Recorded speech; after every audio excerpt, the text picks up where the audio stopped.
Okay na ga. And then, yes. Yes, parating na ang ating free coffee dito sa RC Restaurant sa harap ng Katiklan Airport. Dalawang tricycle. So, kuha kayo ng ticket papunta ng airport. Naka-line up yung mga tricycle. Bungka, nasa rules, dapat dalawa. Opo. Kasi yung luggage po para sa likod. Okay. So guys, dalawa na sa lahat ng mga gusto pumunta, dalawang pasahero lang dapat. Kasi yung luggage niya sa likod. Kahit na 4 kayo, 5 kayo, kailangan nasa rules. Yung mga gamit ko sa likod, sunod yung mga kasamahan namin. 1 pila. Punta kami ng airport. At then, sa mga nagugutom, mayroon ditong kainan.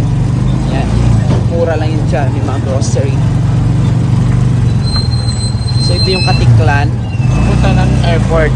Going to airport na to. Pagbaba mo ng bangka, may nakaabang agad dyan na nakapila ng mga tricycle going to airport. Katiklan Port. Oh, ito yan. Yan, papasok. Diyan ka papasok. Papasok yan Diyan ka papasok, papuntang isla ng Boracay. Eh kami, palabas na. Kaya uwi na kami ng Manila. Punta kami ng airport ngayon. Oh. Itong tricycle na sinakyan namin. Oh, yes.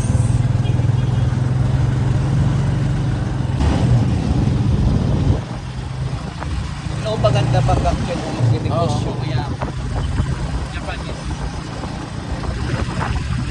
Yes, at kayo dito tayo ngayon sa Katiklan Airport. Ay, kuha tayo ng bag.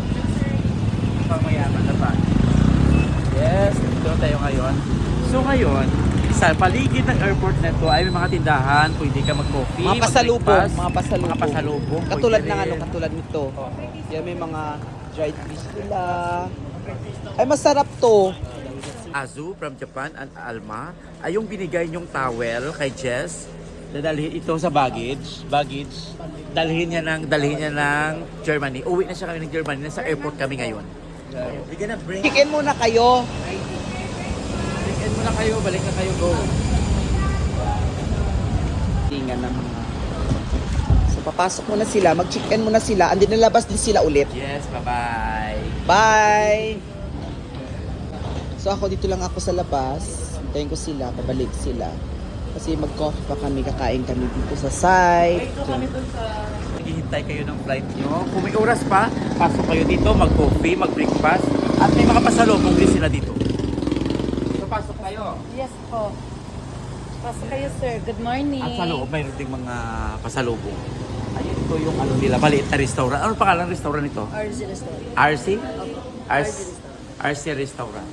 Dito, order ka doon ng ano, ng mga kakainin mo kung anong kainin mo. Pwede rin mag-coffee. And then, ayan, may tip box sila. Unahin talaga natin yung tip box. Dito sa restaurant na ito, dito sa harap ng Katiklan Airport, mayroon ditong restaurant ng kanilang CR na sa loob. Tara, pasok tayo sa CR. Sliding door talaga, pushyan. Sliding door, CR nila. At ito ang papuntang CR. Mayroon po yung painting na parang Boracay. Yes, tingnan nyo guys. Alin kayo dito. Oo, tingnan natin kung mapalungi o hindi. And then, dito sa CR na to, una-una magkita talaga ang tip box. Ano, pasok ko tayo, mayroong dalawang CR, no? Ayan, pangbabae at saka pangalaki. Okay na ga. And then, yes. Yes, parating na ang ating free coffee dito sa RC Restaurant sa harap ng Katiklan Airport. And now, ito ng free coffee ni Miss Adi dito sa RC Restaurant.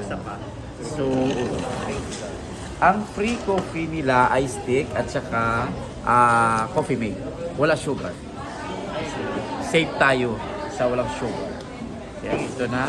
At kasabay ito, ang latik na to, galing na Katiklan. Gawa talaga ng Pilipino to. Pinoy talaga na pagkain to. Sarap i-partner sa kape. And I think